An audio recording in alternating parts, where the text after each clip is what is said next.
मेरे प्यारे मित्रों, मैं राजनंदन प्रसाद एक बार फिर आपके सामने। मित्रों, कल मैंने एक सवाल पूछा था, नियोजित शिक्षक ही क्यों, विशेष शिक्षक क्यों नहीं। इस पर बहुत सारे कमेंट्स भी आए और कमेंट्स जितने आए 95% लोगों ने नियोजित शिक्षकों के पक्ष में बोला। 5% वही लोग बोले जो विशेष शिक्षक बन चुके हैं और विशेष शिक्षक बनने के बाद स्वाभाविक है उसका गुणगान करना जरूरी भी था। खैर, जिन लोगों ने विशेष शिक्षक के संबंध में कहा वो भी दबे जुबान से बोले कि सेवानिवृत्तता का लाभ हमें नहीं मिलेगा।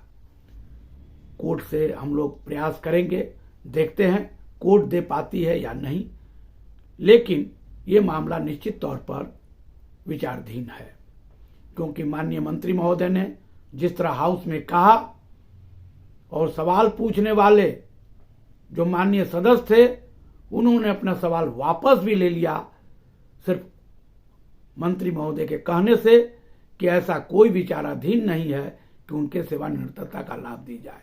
हाँ, ये अलग बात है, अध्यक्ष विधान परिषद के सभापति महोदय के आग्रह पर एक कमेटी बनाने की बात उन्होंने कही कि होली के बाद एक कमेटी बनेगी और कमेटी जो फैसला देगी। ये टाल मटोल की नीति है, इसमें कोई दो राय नहीं है। आप भी समझ रहे हैं और हम सब भी समझ रहे हैं। यानी 1/1/2025 के बाद जो विशेष शिक्षक ज्वाइन किए हैं 7 तक और जो अब ज्वाइन किए हैं द्वितीय फेज के, उन लोगों का नियुक्ति की तिथि वही होगा जिस दिन उन लोगों ने ज्वाइन किया। उनकी सेवा किसी की 8 साल, 10 साल, 12 साल, 16 साल सेवा सब पानी में चला गया। और आपको यह भी जानकारी मिली होगी कि जिन विशेष शिक्षकों का वेतन मिल रहा है लगभग 7,000 रुपया कम मिला है, भुगतान हुआ है। सभी जिलों में जहां जहां भुगतान हो रहा है 7,000 रुपया कम मिला है। अब बताइए कि उनका घर का खर्चा कैसे चलेगा। राज्यकर्मी तो हो गए, राज्यकर्मी के रूप में ये इतना बड़ा दंड उन्हें मिलेगा उन लोगों ने सपने में भी नहीं सोचा था। काश जो गलती वो कर चुके हैं उस गलती के एवज में सरकार अगर उनके वेतन में कटौती कर रही है, ये बहुत शर्मनाक बात है। उन लोगों ने बहुत लंबी सेवा दी है सरकार को, ऐसे समय में आकर के सेवा दी जिस समय स्कूलों में शिक्षक नहीं हुआ करते थे, बच्चे नहीं आया करते थे। यही स्कूल के शिक्षक स्कूल जा करके मोहल्ले, गांव, टोले में घूम घूम कर बच्चों को लाते थे और बच्चों को पढ़ाते थे, गार्जियन को समझाते थे कि भैया आप अपने बच्चों को भेजिए, इनका भविष्य संवारिए, आपका जो होना था वो तो हो चुका, कृपया इन बच्चों का भविष्य देखिए। दुख होता है। खैर, हमारा मुद्दा नियोजित शिक्षकों पर है। नियोजित शिक्षकों को सेवानिवृत्तता के लिए नहीं जूझना है। उनकी ज्वाइनिंग 2002, 2003, 2004 या 2006, 7, 8 जो भी है वहीं से उनकी ज्वाइनिंग मानी जाएगी। ये अलग बात है ईपीएफ का लाभ 2020 से मिला, लेकिन 2015 से जो स्केल बना आपका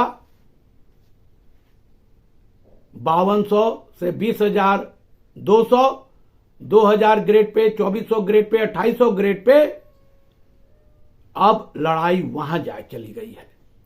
ईपीएफ का लाभ भी आपको 15 से मिलेगा, 2015 से मिलेगा।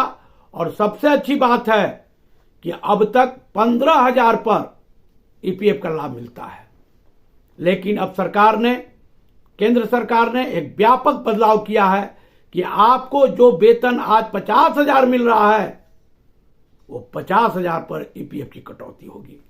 मेरे प्यारे मित्रों, एक चीज मैं बता देना चाहता हूं, आप ये समझ लें कि आने वाले समय में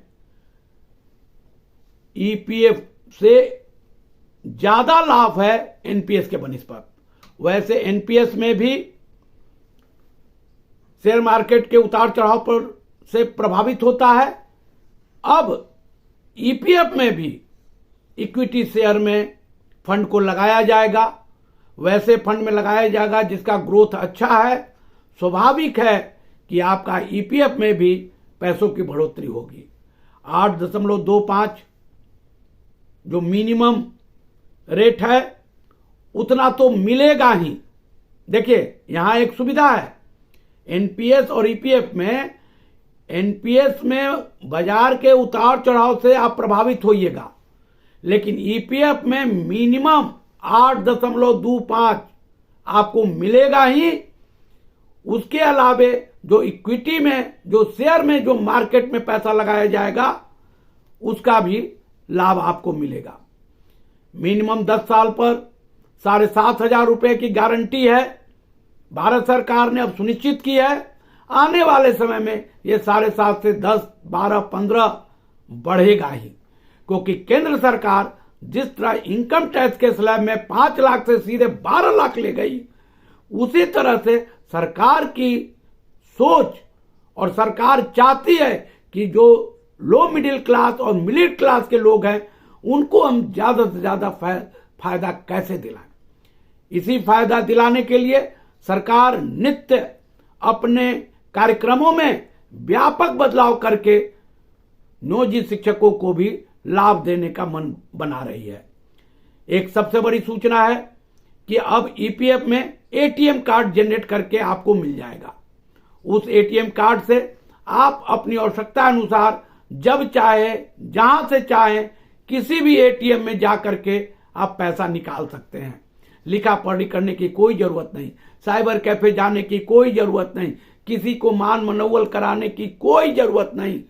चुपचाप आप एटीएम में जाएंगे, अकाउंट नंबर उसमें सब डाला हुआ रहेगा, आप लगाएंगे अपना यूजर पासवर्ड, आप उसमें डालेंगे, फट से उसमें शो कर देगा कितना रुपया जमा है और आप कितना निकालना चाहते हैं।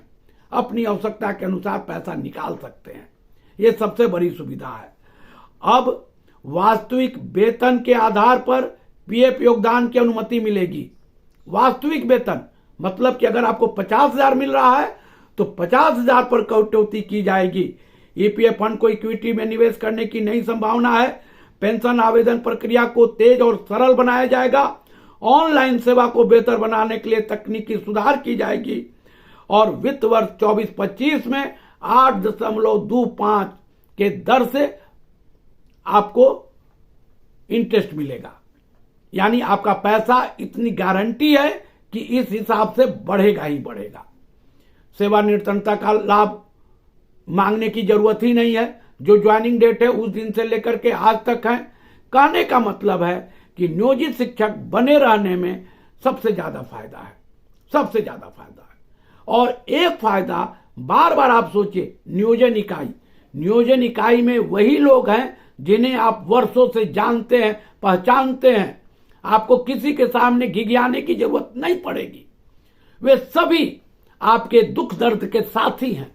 नियोजन इकाई में जो भी लोग हैं, चाहे अध्यक्ष हो, प्रखंड प्रमुख हो या सदस्य लोग हों, बीडीओ साहब हों, वो भी व्यक्तिगत रूप से एक एक शिक्षक के बारे में जानते हैं, पहचानते हैं। वे जानते हैं कि ये लोग कर्मठ लोग हैं, शिक्षा की अलग जगा रहे हैं। गांव में रह करके गांव के बच्चों को भी इन लोगों ने साक्षर बनाया, पढ़ाया, लिखाया, योग्य बनाया और वहां के बच्चे भी आज कई जगहों पर नौकरी कर रहे हैं। ये सब लोग जानते हैं।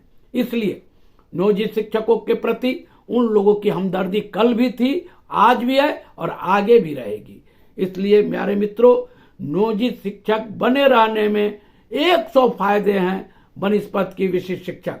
विशिष्ट शिक्षक के बारे में आप लोग को क्या बताना, सभी लोग जानते हैं। उनकी ज्वाइनिंग नई है, आज की ज्वाइनिंग है, जनवरी की ज्वाइनिंग है, मार्च की ज्वाइनिंग होगी और आपकी ज्वाइनिंग आज से 20 साल पहले, 15 साल, 18 साल पहले की है। आप हर हाल में सीनियर होंगे।